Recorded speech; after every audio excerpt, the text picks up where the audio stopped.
In this episode, I respond to a listener's question, and I'm going to be addressing a lot. I'm talking about autism and the polyvagal theory, our partner's defensive state, how we feel about that.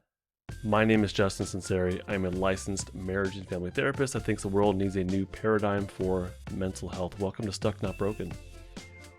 This podcast is not therapy, nor is intended to be a replacement for therapy. This is absolutely not life advice for you or for the writer or for anybody else. I'm sharing my general thoughts. Please do not take this literally as if I'm speaking to you. I'm just speaking generally. I'll be addressing three separate issues: autism and polyvagal theory, a little bit, our partner's defensive state, and then also how we feel about that. This came originally from Nicole via Instagram, and some of this is just like I kind of want to take it this direction, but some of this is more specifically what she's asking for. Oh, by the way, last week I announced that I'll have an edited version of the replay for Polyvagal 101. That does not look like it's going to happen. I mean, the editing, it just didn't go the way I expected it to whatsoever. So that's kind of on hold. There will be a version of Polyvagal 101, the webinar coming out, but I will get back to you on that. So just sit tight for now. I shouldn't have announced that back then. I should have just waited last week. I'm sorry. But there will be something coming out. Anyhow, Nicole via Instagram through DM wrote monotone voice, flat affect, etc. My husband is like this always.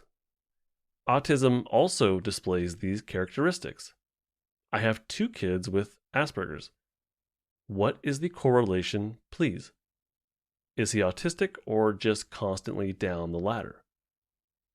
That's the first part. I'm going to save the second part. So I'm just going to respond to this for now. I have no idea. I have no idea if your husband would fall on the autism spectrum, and that would be wildly inappropriate for me to diagnose or give my thoughts on him in particular. So again, just kind of speaking generally here, there is potentially a polyvagal connection to autism or to the autism spectrum, potentially. And this is something that Porges has written on. I'll link to an essay that he wrote or a paper he wrote in the description, but I'm going to read directly from that to kind of give us an idea here. And I don't consider myself an autism expert whatsoever. I have a very light understanding of it. Like, you'd be surprised when it comes to therapy school, people often say, well, don't you learn in depth about trauma and polyvagal theory and whatnot? And the answer is no.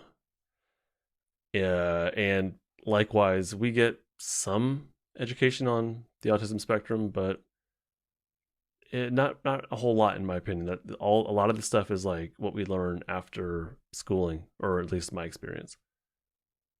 Okay, so Porges has written on this, and here's a direct quote. He says, observations of the behaviors and physiologic response of autistic individuals suggest that they have great difficulties in recruiting the neural circuit that regulates the social engagement system.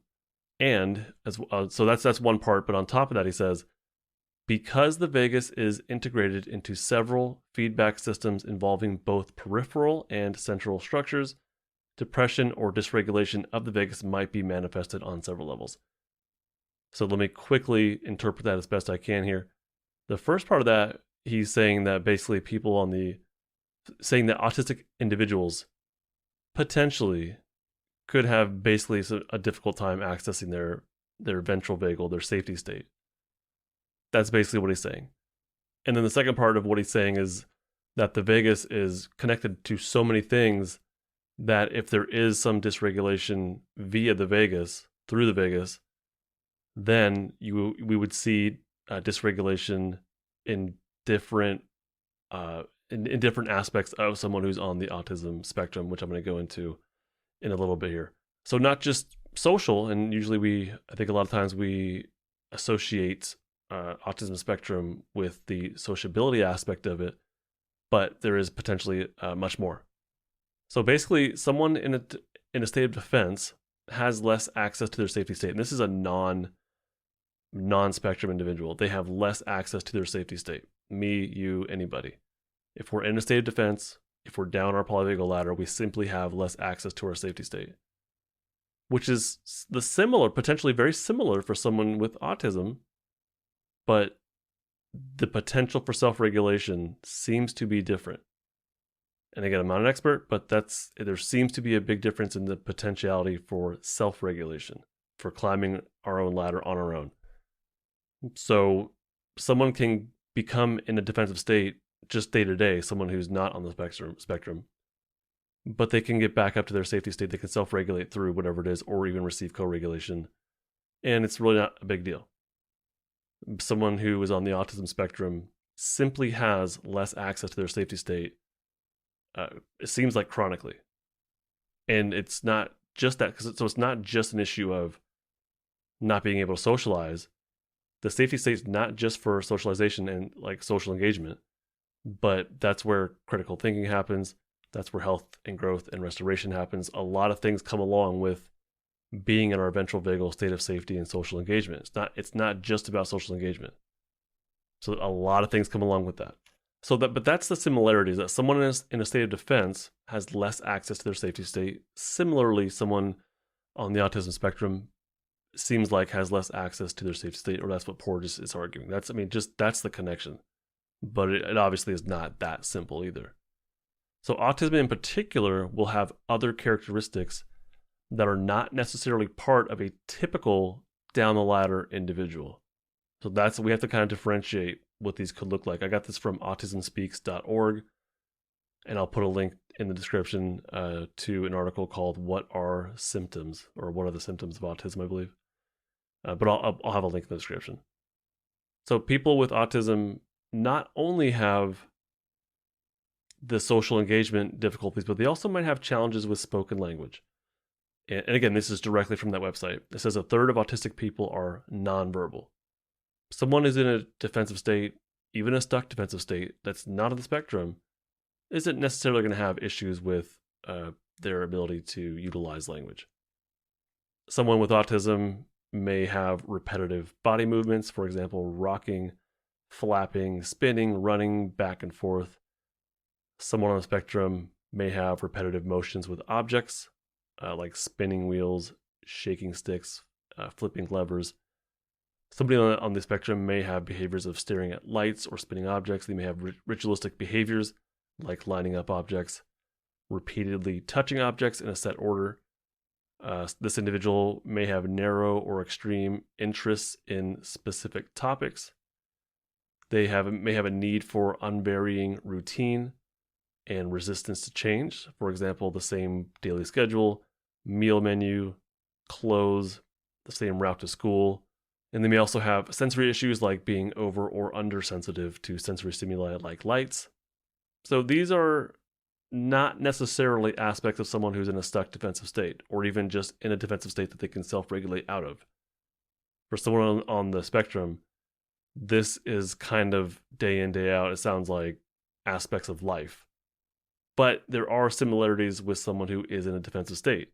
So things like maybe tone of voice, eye contact, socialization, emotional expression, being overwhelmed in social situations, talking over others. But with someone, I think with autism, it's not really an aggressive thing. If you're in flight fight, it's going to be more anxiety ridden or aggressive.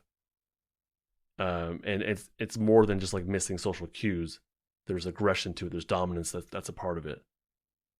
So there are some similarities. Tone of voice. Someone's in a defensive state has less access to their vocal prosody, that sing-songy quality of their voice. So they might have a deeper, I would say maybe more high-pitched voice. Someone who's in like a flight anxiety might have more of a high pitch. But they're going to basically have less vocal prosody. They're going to make less eye contact. They're going to have less socialization while they're in the defensive state. They're going to have less emotional expression. Their affect might even go flat for someone who's just temporarily or even stuck in a defensive state. They might be easily overwhelmed in social situations. They're really not ready to socially engage when we're, down the ladder. And they might talk over others. So that, I wouldn't say it looks like autism, but there are shared similarities with the autism spectrum, but I wouldn't say that it looks like autism. So, are there similarities? Sure. Is it necessarily the same thing as being stuck in a defensive state or even temporarily stuck that you can self-regulate out of? No, I mean, these are like worlds apart, in my opinion. Not just in my opinion. These are worlds apart. But the idea that from Dr. Porges, the explanation, the potential is that the autistic individual or someone on the spectrum, they simply have less capacity to access their ventral state or the ventral safety state, social engagement state. Those pathways are just harder to activate, harder to stay in. It's kind of what I'm gathering. I think that's the basic idea of it. So this person that's on the spectrum, they have much more difficulty with utilizing their ventral vagal safety pathways. It's kind of just less accessible. Porges' safe and sound protocol, the idea is to utilize sound that has more, it's like designed to be, I believe, more prosodic and to quote unquote stimulate the vagus nerve, or at least the safety pathways. It's supposed to stimulate them through sound, which is cues of safety through prosody. For any of us, will be a cue of safety, which will help us to climb our ladders. So I believe that safe and sound protocol, that's the basic idea, and that's been utilized, I believe, with autism, people on the autism spectrum. And from what Porges reports, there's been a lot of success there. So they have less ability to be in their ventral state. Is it completely gone? I don't know, but it seems like no. It seems like there is some potential there for that individual to have those ventral pathways active and to experience some level of social engagement and connection and safety, at least in that moment. I don't know. I couldn't tell you how long lasting that is, how permanent that is. I don't think it's a issue of a cure or anything like that. But that's the potential connection there. But they're different. They're way different. Autism versus a stuck defensive state, or even just a temporary one, is very different. So this is where I kind of want to take this a couple different places. And I don't think Nicole was asking for this in particular, but this is kind of where my mind went with this question. So regardless of all of this, like, let's not diagnose our partners. That's kind of where I went with this, just in my own planning for the episode here. Let's not diagnose our partners. So maybe we can look at polyvagal theory, and it gives us an explanation for, not just who we are, but who our spouses are. Okay, fine. And maybe that gives us a sense of understanding them, and maybe even a sense of predictability. Maybe you can actually utilize that in some sort of attempt to help. But it's also potentially just a label that we can now fling at our significant others, or our families, or our friends, or whoever it is. So I would be really reluctant to encourage you to view people in that way. It might be helpful. It can be, but it also could not be. I mean, this stuff could be just like a DSM diagnosis. In my opinion, these things can be used inappropriately. I think it could sound very similar. So when you're arguing, or you're in your own aggressive fight state, maybe when you're in that state and you're attempting to communicate with your significant other, stuff like, "Hey, you're a blankety blank, you're a jerk, go get help," might come out of your mouth, right? Just similarly, I don't think they're the same thing, but I think the intent is the same thing. You may also say, "Hey, you're a narcissist, go get help." That's a diagnosis, but it can be used wildly inappropriately. Similarly, you could easily say, "You're in your fight state, you jerk, go get help." What's happening is we can take these, whether it's a diagnosis or a spot on the polyvagal ladder, these could easily become parts of judgment and blame. The beauty of the polyvagal theory is that there really is no judgment to it. It just is. It's a new concept, new paradigm for viewing ourselves and then building a new narrative for ourselves. So there's no inherent value there. There's no judgment, there's no blame. But you can take these things and then use them and weaponize them in your arguments with people that you care about. So that's my concern.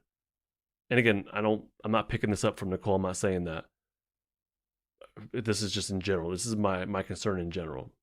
So I would encourage people in general to stay away from diagnosing the people they care about.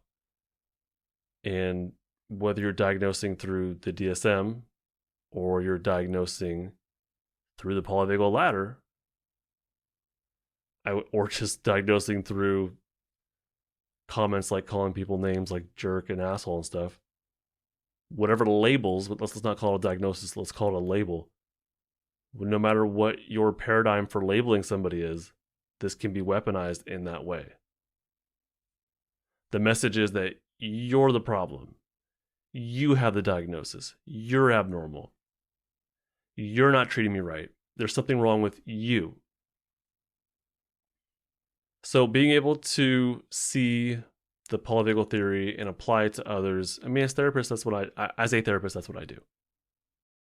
So it has its uses on a professional level, absolutely. As a parent, I utilize my knowledge of polyvagal theory with my kids. There's a use there. And yeah, I'll utilize it in my marriage as well. But the angle is, where am I on my polyvagal ladder? How much co-regulation am I able to give to somebody? Not, you're the problem, this is where you're at, you fix yourself. No. It's me. I'm going to apply this to myself and build myself a new narrative. I'm going to put the responsibility on myself to do what I can as part of this dyad, which will hopefully help the other person or the family as a whole, but myself first. So diagnoses can be misused no matter what your paradigm for diagnosis is, and including diagnosis can be misused in the therapy space, but not in the non-therapy space. They absolutely can be flung around at each other haphazardly and very inappropriately. So that's my concern in general when it comes to stuff like this. I would encourage us to not diagnose each other. It doesn't seem to go well. So as I mentioned at the beginning of the episode, the replay for the webinar Polyvagal 101 is not ready yet. It ended up being this 3-hour huge file that I could not edit. So I upgraded my editing equipment, and still it's not going to happen. Plus, Zoom had recorded the faces of the people there. And so editing all that out, because I didn't get like a media release from anybody, so I wouldn't feel comfortable releasing their faces and whatnot. So basically, for now, there is no replay of Polyvagal 101, but I do have a plan moving forward. Just so you know, I do have a plan moving forward, because I do still want to have Polyvagal 101 open for anybody to purchase on my website. And I'll let you know when it's available. I'm not going to lead you on. I'm sorry. Last week I thought I'd have it ready, but it just did not happen. But I'll let you know. I'll let you know exactly when it's available. So Polyvagal 101 is not ready yet, but my course Building Safety Anchors is, and I actually just launched a second version of Building Safety Anchors. So I have the 30-day course, but now I have a self-paced course. So there's no timeline. I thought people might like that option. So they both cost the same amount of money. But now there's two versions. One is self-paced and one is a 30-day paced version. You can find them both on justinlmft.com. All right, so Nicole goes on and she says, I have been triggered by it constantly. So she's been triggered by monotone voice, flat affect, etc. She says, I've been triggered by it constantly in our 22-year marriage. You are the first to explain it. A million thanks, she says. Please, please, please reply. I have suffered so much over 22 years, and I have asked him infinite times to not be monotonous, and to smile, etc. And you're the first person to ever back me up. So I can validate the need for co-regulation. All of us have this need for co-regulation, and co-regulation does not simply mean we're supporting each other or that our partner is supporting us. That could be what co-regulation looks like on a behavioral level. But co-regulation is a biological communication happening between two nervous systems, two mammals, two people, two nervous systems. It's cues of safety that one of those nervous systems sends to the other one. So one of those nervous systems has to be in their safe and social state or have enough access to it in order to provide cues of safety. So we all need co-regulation from our loved ones, our families, our coworkers. I mean, from all of us, we need that, right? My voice in your ears right now, you need me to be a co-regulator just because we're both mammals. If I was yelling at you, I don't think your system would like that, right? So no, ideally I have enough vocal prosody and you pick that up. Or if you're watching this on YouTube, then you can see my smiling face and my eye crinkles. So I validate that we all need co-regulation 100%. Things like a safe voice, things like gentle touch, things like eye crinkles and eyebrows that move and the ability to tilt our head and listen. We all need that. So I validate that, all of us. However, and this is where I want to take it, we are not owed it and we are not entitled to it. It's not up to other people to give us co-regulation. I would encourage it. I think it's a good idea for all of us to provide safety cues to each other, but that's not up to other people to give that to us. I don't expect that from anybody. I hope for it. It'd be nice. I would love that. I'd appreciate that, but that's out of my hands. And I don't expect anybody to throw that my way personally. I'm not owed that from you. I'm not entitled to that from you. I can hope for it. I'll throw mine to you, but that's a decision I make. Whether or not the decision I make is debatably to be in a safe and social state.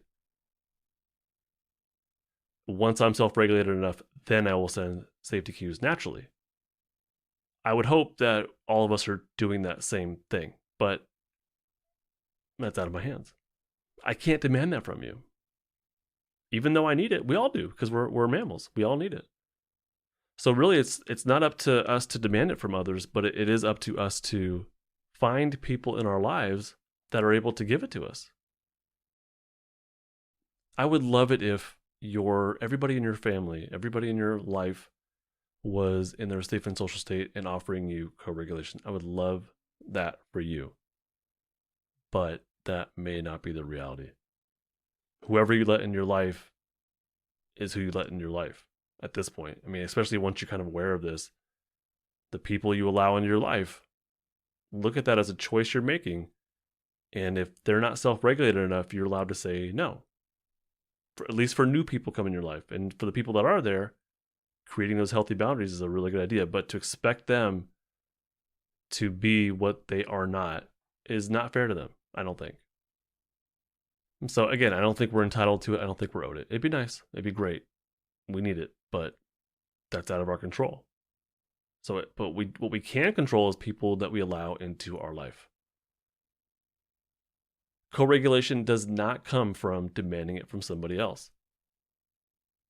If you're demanding someone smile at you, or pleading or begging for them to smile at you, I don't know, whatever you receive in return, I don't know if that's a genuine smile. I don't know if that's genuine co-regulation. We can't demand co-regulation. Co-regulation is not exactly telling other people what we need. It's of course okay to tell people what we need. I need for you to, be more sensitive, be more empathetic. I need for you to understand me. So that's completely okay to express that, because that is what you need. That's true. And if you want to use words like co-regulation, that's fine. I don't know if the people in your life will get that, but for you to say, like, I need you to care. Yeah, of course you do. Yeah, I think it's 100% okay to express that. That's different than demanding it or expecting it. You can absolutely express that. And hopefully you have people in your life that are like, I care about you and I will make these changes. That doesn't mean that you say, hey, I need you to give me money, and they say, oh, I care about you and I'll do it. No, that's way different.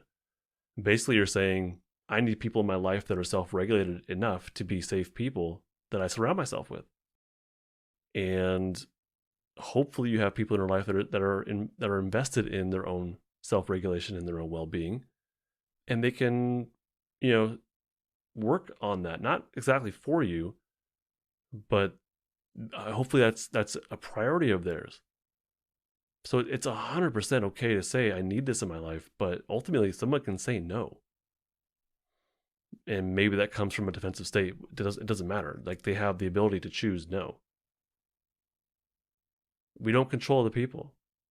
They do with themselves what they choose to do. And we can debate about whether it's a choice and free will and whatnot, but it at least looks like choice. And basically, they can do what they want with themselves as an organism, and it's just out of our hands.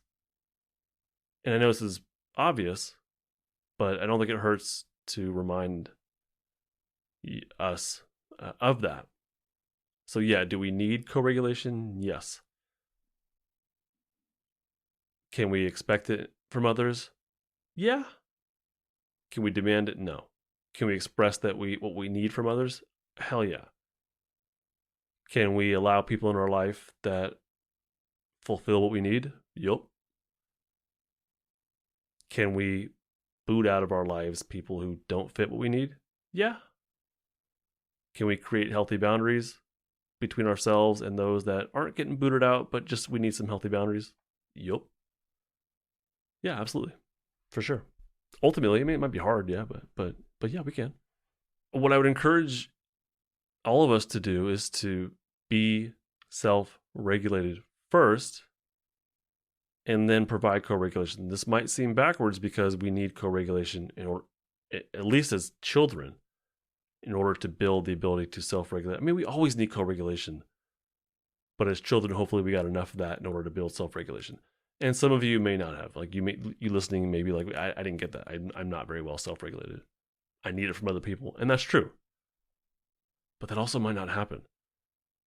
It may be more realistic to take ownership of your self-regulation instead of waiting for others to provide co-regulation. I don't know if you have those people in your life. What you do have is you. What you do have is this knowledge of polyvagal theory. And if you're buying what I'm selling right now, you have that. And you can say, you know what, you're right, Justin. I'm going to take ownership of my self-regulation and not expect it of others, but I will be looking for it. So I would really encourage all of us to be self-regulated first. Then you will naturally provide co-regulation to others. And what's really cool is you're going to attract people that can do the same. I find that those who are in a very dysregulated place find others who are in a very dysregulated place. Those who are fairly self-regulated will find people that are fairly self-regulated. It's just kind of like this magnet. To me, it seems like we just kind of like attracts like. Get yourself self-regulated as much as you can. Find safety as much as you can. Get anchored in your safety state as much as you can. And then you will naturally provide co-regulation. You will naturally provide cues of safety to other people in your life. And if that happens, the people in your life that need to get to the top of their ladders are probably more likely to do so just from your safety cues, more likely than if you were just to demand it from them.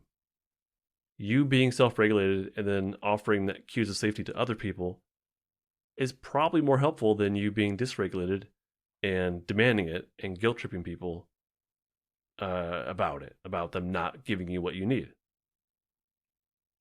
This comes up in therapy a lot. I mean, my clients, no matter what their age is, whether it's the adult at nighttime or students, kids or teens in the daytime, this comes up all the time. Yeah, we have needs. Yes. But we don't control the people. We just don't. We can't exactly demand it. We can't talk people into changing. We can't, let me repeat that. We cannot talk people into changing. I don't think. We can set up healthy boundaries, positive expectations, negative consequences.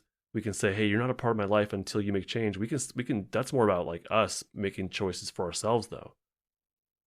I don't think you can reason people into changing.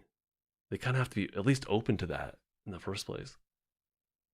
But a lot of the people work with, they say, well, I tell them this and I tell them this and I tell them this. And it's like, yeah. And does it help? No, because we don't control the people. They kind of have to be open to that. Like, it's just true. I don't know any other way around it. Yes, you need co-regulation. Yes, I need co-regulation. I don't expect you to give that to me. I hope you would. But I'm going to do the best I can to give it to you and to everybody else that I can. That starts with me. I'm going to be as self-regulated as I possibly can. And I hope you would make the same commitment. And hey, like, if enough of us do that, I think it's a much different world, personally. I find more satisfaction in my friendships, my relationships, myself as a parent, the more work I do on my own self-regulation. I find more satisfaction, and I find myself needing less from them. I'm kind of okay with myself. Yeah, I need them. I need my wife. I need my kids. Of course, I'm not saying that, hey, I'm good on my own now. No. But the amount of, I don't know the right word. The amount of need, I don't know. It's just not as intense. It's not as much. I'm more okay. I'm more patient. I'm more empathetic. And I just need less from other people in that way. It always starts with us. It always starts with us. The things we want in life to improve our relationships, to improve our outcomes, meet new goals. It always starts and ends with us, in my opinion. I am responsible for my state. Nobody else is responsible for my state. My wife is not responsible for my state. My kids are not responsible for my state. My boss, my coworkers, we all affect each other. Yep. My parents growing up, they affected me. My friends growing up affected me. My friends now, we all affect each other. It's like this web of cues of safety and danger, right? True. But in this chaotic web of safety and danger cues, I'm the constant. No matter who's in or out of my life, I'm the constant. I'm the common denominator of my life. You're the common denominator of your life. So it kind of always has to start with you for your life. It always has to start with me for my life. I'm responsible for my state. I'm responsible for making change to my state. I'll put it that way. Someone who affects our state in a very negative way, I would argue they bear responsibility, but when it comes to getting out of that stuck defensive state, when it comes to making change in our own lives, that is on us. That's what I would say. That's the caveat I would make there. So when it comes to our loved ones, our partners, spouses, yeah, we need stuff from them. I hope they're willing to work with you, but they might not be, and that's kind of out of our control, honestly. And so just like, well, what are you going to do about it? That's really what it comes down to. Is it's your life. These are the people in your life. What's the next step? What are you going to do about that? And I would really encourage you to be self-regulated as possible, and then answer that question. Because if you answer that question in a fight state, it might not be a good answer. So be as self-regulated as you can, and then say, this is who is in my life. This is how they are. What am I going to do about it? I can't control them. I can't force them to be the way that I want them to be. So what's my next step? What am I going to do about it? And that's really kind of it. Thank you so much for listening, though, fellow Stucknut. I do hope you've learned something new to help you in your process of getting unstuck. Do me a favor, subscribe or follow, share this, please. Share it with someone you care about. I know this is kind of a challenging one, but I don't see another way around it. So I hope you benefit from this. Bye. This podcast is not therapy, not intended to be therapy or be a replacement for therapy. Nothing in this creates or indicates a therapeutic relationship. Please consult with your therapist or seek for one in your area if you are experiencing mental health symptoms. Nothing in this podcast should be construed to be specific life advice. It's for educational and entertainment purposes only. More resources are available in the description of this episode and in the footer of justinlmft.com.